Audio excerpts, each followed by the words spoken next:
আসসালামু আলাইকুম।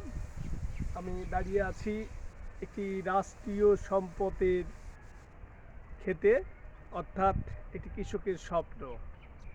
আমি আজকে এই ভিডিওর মাধ্যমে আপনাদের যেটি বলতে চাচ্ছি তা হলো, আমি যে ধান ক্ষেতে আছি এই ধান ক্ষেতে পরিপূর্ণভাবে ধান বের হয়েছে পরাগায়নের পর্যায়।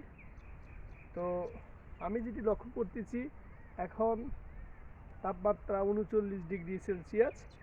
তো আপনারা লক্ষ্য রাখবেন যে এমতো অবস্থায় কৃষক ভাইয়ের যেটি করণীয়, এই রাষ্ট্রীয় সম্পদকে রক্ষা করা আপনার আমার নৈতিক দায়িত্ব এবং কর্তব্য। এর জন্য আমাদের করণীয় হচ্ছে, লক্ষ্য করেন আমার হাতে, যেটি আমি ভিডিওর মাধ্যমে দেখাবো, এই যে দানা, অর্থাৎ একটি শীষে যদি 10টি দানা বা 20টি দানা নষ্ট হয়, তাহলে একজন কৃষকের স্বপ্ন নষ্ট হয়ে যায়। তো আমরা এটিকে রক্ষা করার জন্য আমাদের করণীয় হচ্ছে, এই যে ধান খেতে আপনারা প্রতি 16 লিটার পানিতে 16 মিলি হারে অ্যাজোক্সিস্ট্রোবিন সিপ্রোকোনাজল, যেমন অ্যামিস্টার টপ আপনি দিতে পারেন, অথবা আপনার নাভারা দিতে পারেন, তারে ব্যবহার করতে পারেন অ্যামিস্কোর, এক্সট্রা কেয়ার। অর্থাৎ আপনার এই জমিতে এখন ব্যবহার করা অতি জরুরি হয়ে গেছে।